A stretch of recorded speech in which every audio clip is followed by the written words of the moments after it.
Hey, what's up, guys? Patch is officially announced. Wipe is officially tomorrow. I wanted to make a quick video basically talking about the patch notes, going through them, so we all understand what will be changing as of tomorrow. I will not be focusing on the actual bug fixes. I'm pretty much going to skip that whole section. If you are interested in the bug fixes, please open the patch notes through Twitter or through the forum. Open them and read through those if you're interested in them. I will not be discussing them. But basically, the patch will be tomorrow, May 28th. The game will be going down at 11 Moscow time. That is 4 a.m. EST. They're saying that the game should be down between 3 to 5 hours. So hopefully by 7 a.m. to 9 a.m. EST, the game will be live again and we'll be able to play 12.6. These patches sometimes take longer. So if the update takes longer, please don't blame me. It happens. They have been working on the new update system, so these patch updates are faster. Hopefully, this one will only be 3 to 5 hours, and there won't be any delays. But if there's a delay, just understand that it happens. It's just part of the EFT experience. So I'm going to switch scenes, and then we're going to go through some of these patch notes. So let's get into it. All right. So let's talk about what they added. These first like five are basically just they added a captcha system to the flea market. They're trying to prevent bots from using the flea market and buying and selling items just using a bot. So they've added captcha. This happens on a lot of websites, so they've implemented it into the game. It's basically that's all it's there for, is to prevent bots from using the flea market and letting people have accounts that are actively selling without them actually doing anything. So that's pretty much all that it's for. It's basically the first 5 points. All it really talks about is, hey, we're adding captcha. If you mess up captcha 3 times in a row, you'll get a 5-minute little ban from accessing the flea market. And then if you keep messing them up, your ban will just increase. It'll get longer and longer. You'll never get permanently banned, as according to this. It's just going to be a little suspension, and it's going to be increasing in time. Okay, let's talk about what they're actually adding to the game and what actual content is coming. Stash sizes are all increasing by 2 rows or 20 cells. Basically, whether you have the basic edition or the Edge of Darkness edition, you're going to get 2 extra rows of inventory space. This will also apply when you upgrade your stash. You'll still get, it'll just be 20 cells bigger than it was last patch. So yay, we get more space. I have a feeling this is more due to the fact that I think cases are going to be harder to come by. Because you can't just buy them off the flea market. There's no one that'll be able to just do the work of doing the barter trades and then putting them up on the flea market like they do now. You'll actually have to do those barter trades yourself. So, you know what, having more stash space, since you'll probably have less cases, is a good thing. All right.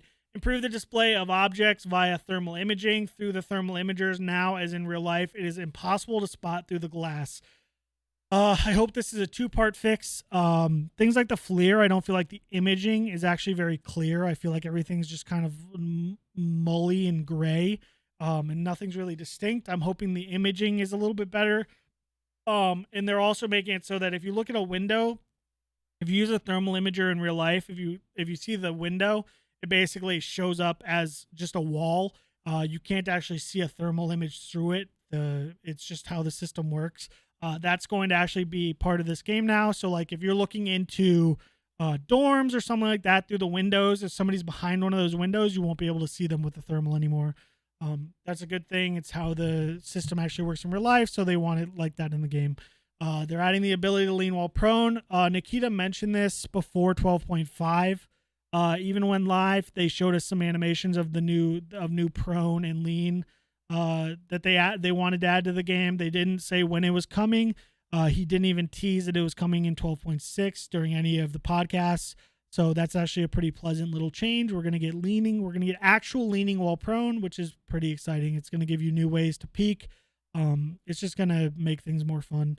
Added the first iteration of Steam Audio aimed at improving the positioning of sound in game. It can be turned on with the option Steam Audio Binaural Audio.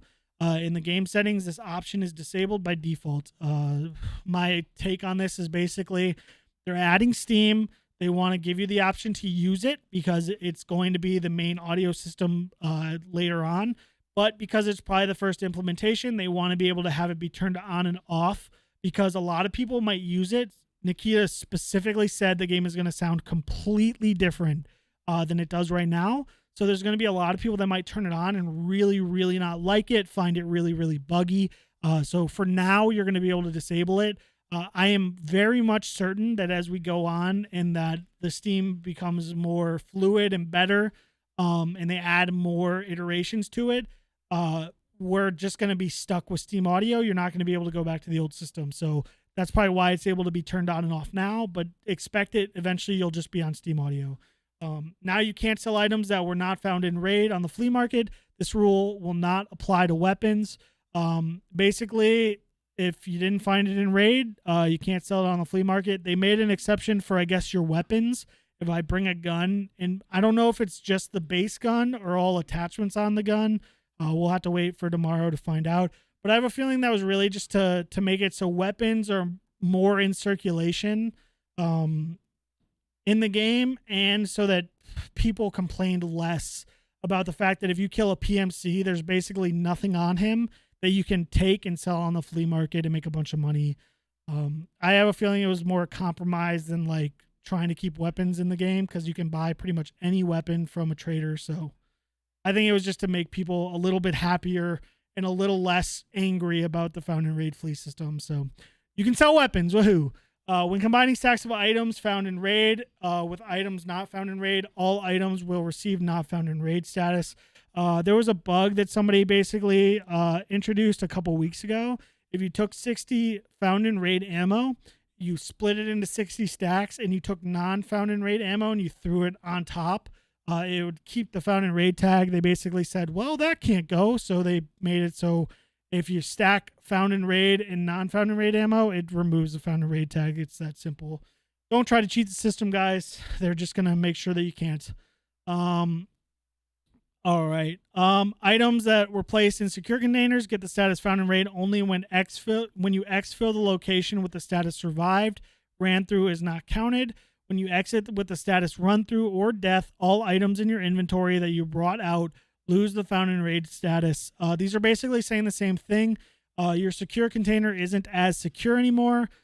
Basically, if I have a graphics card and I throw it in my Gamma and I just run out of the map or I die, I will still have the graphics card, but it won't be considered found in raid, so I can't sell it on the flea market.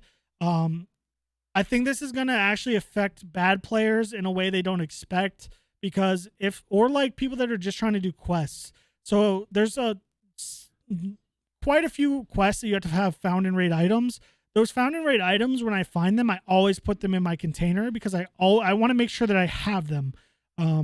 The fact that if I die, like say I'm doing like a low budget run looking for items and I get killed by a kitted player, if I put those in my secure container, losing that found in raid status is going to be a big deal for certain quests. I think it's just kind of going to punish less skilled players too, who rely on their container to make up for the fact that they're not very good at the game. But we'll see. I think it's going to punish less skilled players, but we'll see. We can have that discussion later on. If you enter a raid with items that have the found in raid status, the item loses its status. We knew this was coming. If I find a found in raid graphics card and I bring it into a raid, it's no longer found in raid. We knew that was coming. When buying an offer from the flea market, the item loses the found in raid status. This was a discussion. Clean thought this wasn't going to be the case. If you put up a found in raid item, when somebody buys that item, it will not be found in raid for them. It'll just be non-found in raid, so they cannot relist it. The quest reward obtained by completing a quest crafted in the hideout, the drops and items obtained through the scav box will have found in raid status. These are going to be the four main ways to found in raid items, other than actually pulling them out of a raid. So just again, quest items, rewards for quests, hideout craft. If you don't use your hideout, start using it and crafting items. The drops, anything that the Twitch drops that'll come around every once in a while, those will be found in raid. And then items obtained through the scav junk box that you get through your hideout, where you send out scavs and they bring back items. All four of those will be found in raid. All fence goods will not be found in raid.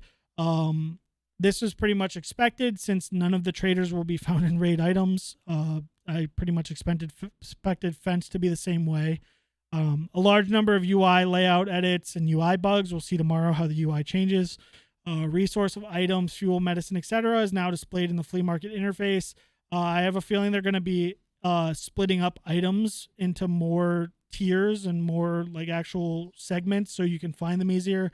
I'm pretty sure that's what that means. Now the currency icons at the flea market are colored differently. Basically, they're making it so that if you list an item for a different currency, it's going to be a different color. This is pretty much to prevent people from, say, something is 1,000 rubles. You put it up there for $1,000, and someone just in a rush, not paying attention, pays $1,000, which is way more than 1,000 rubles. It's pretty much to stop stuff like that. They're adding 5 new parts to the AR and M4. None of them are going to be viable from the merchants. You're going to have to find them in raid or on AI. I have a feeling that the raiders will probably have them more than just regular scavs. New character tops and bottoms. We're getting a tiger top for the bear and Zaslan pants for the bears. Then we're getting urban responder. I'm assuming that's the top for the USEC, and then deep recon pants for the USEC. And then we're getting a motocross jacket for the scavs. And then it just says new gear. I know Nikita mentioned some new scav gear coming out. We'll just have to see what else is being added in terms of gear come tomorrow. They made a bunch of AI improvements, improved the behavior of ordinary scavs. They now can cooperate. So I'm pretty sure that what this means is if you gesture to a scav, like do the come follow me, they'll follow you. I'm really hoping that's what that means because that would be super sick. I'm pretty sure that that's what that means. Fixed a bug when the player falls into the bot's legs. The bot can't hit them. If you used to like run at an AI and lay at their legs, the AI couldn't shoot you. They just thought you were gone. So that's been fixed and that will no longer work. Fixed a bug where Gluhar and his guards did not react to the enemy. Fixed a bug where Gluhar did not react to shots and the death of his guards. Fixed a bug where Sturman and his guards did not take their positions. The Sturman guards will no longer rush between points while in peaceful behavior. The scav boss and the boss guards were not behaving the way that BSG wanted them, so they made these changes. Hopefully it'll make things more conducive to what BSG wants. We'll see come 12.6 what exactly that's going to do to how AI behave. Bots no longer attack player scavs who killed another player scav. This is actually huge. If you are a player scav, if you've ever scavved in, player scavs are savage and will just shoot at you no matter what. You don't have a choice to not engage. They'll shoot at you sometimes. You don't have a choice but to fire back. Basically, this is making it so if a player scav shoots me and I return fire and have to kill them, or they kill me, that player scav is no longer going to be aggressed on by the rest of the scavs in the map. That's just good because scav on scav violence just isn't voluntary sometimes. And then increase the variety of bot patrol routes on location. There's going to be probably scavs in more locations doing more intricate routes across the maps. Just interesting. You might run into a scav where you wouldn't have before. It's pretty interesting. Like I said, I'm going to skip all of the fixes except for one because I didn't actually realize this was a bug and I kind of want to talk about it. The ripple in the FLIR imager, I didn't know this was a bug. I thought it was just the way the thermal imager works. If you ever looked at the FLIR, you can actually see the pixels in game. You can point out the FLIR pixels that is displaying the image. It used to be that the image would reload, the refresh rate would come back, but it would be bumped over. It would bump over a pixel. I always noticed it and I never used the FLIR because of it, because I always felt like it was like I could look at somebody, but the image might reload and they'll be in a different spot on my imager. I always thought that was just the way it was supposed to work. It turns out it was a bug. They're fixing it. Thank you. So hopefully the FLIR will be a little bit better. We're going to skip the rest of the bug fixes. Please, if you're interested in the bug fixes, open the patch notes. Feel free to read them. If you want to talk about it, I will be happy to talk about any of them, but I just kind of want to get through this for this video. And then some of the stuff they changed, they removed the audio notification for the completion of crafting during the raid. Basically, if you're in raid and a crafting item finishes, it doesn't interrupt your game to basically give you a sound that could distract you. it'll just probably be like the icon will probably still pop up, but you won't get the actual audio anymore while you're in a raid. So that's good because it can be distracting. Now you can't throw grenades while sprinting. That's good because nobody should be able to sprint and throw a grenade, because why? I really don't care. They just probably don't want that to be part of the game. Change the condition for the status survived. Now you need to stay in the raid for at least 10 minutes or gain at least 600 XP before leaving the location. I'm pretty sure before there was no time limit. It was just XP. This is good in my opinion, because sometimes, like, I've run interchange runs where I'm looking for like an item, or I'm looking for like a single scav to kill for something, where I don't actually go into the main map and I kind of just do my thing, find what I need to find, and I leave. And now it'll be considered, it would have been considered a run through, even though I might have been in the raid for 15 minutes. Who knows? I might have been looking around for 15 minutes. Now, as long as I'm in the raid for 10 minutes, it's considered a survive, which is good. Because sometimes I'd like run around and I'd loot a bunch of stuff and not find any scavs and leave, and I wouldn't have the 600 XP. So thank you, BSG. Increase the amount of experience required for the first 20 character levels. Levels 1 through 20 are just going to take a little bit more XP to get up to 20. I'm assuming 1 through 20 they thought it was too easy. Simplified Jaeger quest. Thank the Lord. People have been requesting that Jaeger's quest line be easier. It sounds like they did that. We'll actually see come tomorrow what exactly the changes were made. I'm very excited because Jaeger's quest line is very annoying. Change various old quests. New rewards have been added. I don't know if they changed the actual like quests in terms of what you do, but they did talk about, and Clean talked about this. Nikita asked like, what would he want rewards to be, and he did give some suggestions as to what some of the rewards for some of these quests should be, and they did make changes to, I know, the rewards at least. We'll see tomorrow if any other changes other than Jaeger's have been changed in terms of like what you actually do. So that's kind of exciting for what we'll get to see tomorrow. A large number of rarity edits and chances of item spawns. They did mess with the loot economy quite a bit. They mentioned it. We are not getting dynamic loot, but they did increase the loot economy a lot, and they are changing a lot of what can come out of certain containers. Improve the quality of loot issued for a successful extraction with a friendly scav. I didn't know that if I extracted with a scav, I got loot, but apparently that's a thing now. Where if a friendly scav extracts with me as a PMC, we get loot, I guess. So that's kind of cool. People have been talking about that idea for a long time. Various changes in the characteristics of items. I'm sure they just have changed what items look like and stuff. Various changes in the equipment of bots and player scavs. This is awesome because I think some of the things they added, both AI scavs and player scavs, the equipment that are going to be on them are going to be different. So we're going to have new variations. I don't know about you, but when I pretty much know every option for player scavs that you can even get. Now there's going to be more options to what your player scav or AI scavs can have on them. So that's super cool. I'm super excited. And then various changes in loot spawn point locations. I'm really hoping they added, because they acted like static spawns were still going to be part of 12.6. They weren't ready to add dynamic loot yet. So we were going to still have static spawns. But I really hope they added more spawn points in each map. I'm hoping that's what that means. We'll see tomorrow. But as you can see, there's a lot. This was actually a really long video, and I skipped all the bug fixes. So I'm super excited for tomorrow. I'm definitely going to be live streaming as soon as the patch goes live. So feel free to come over, twitch.tv/beardedskills. I'm going to be talking about the changes. I'm going to be starting my pursuit of Kappa again. I'm super excited. This is a very big change in terms of the way the economy is going to work. It's super awesome for players that find the game too easy. It's going to make it a little bit harder. So it's just a good change overall. So come by tomorrow. I'll be live as soon as the update is live, and let's talk about it. Tell me if you hate the changes. Tell me if you love them. I'll see you guys there, and peace out, guys.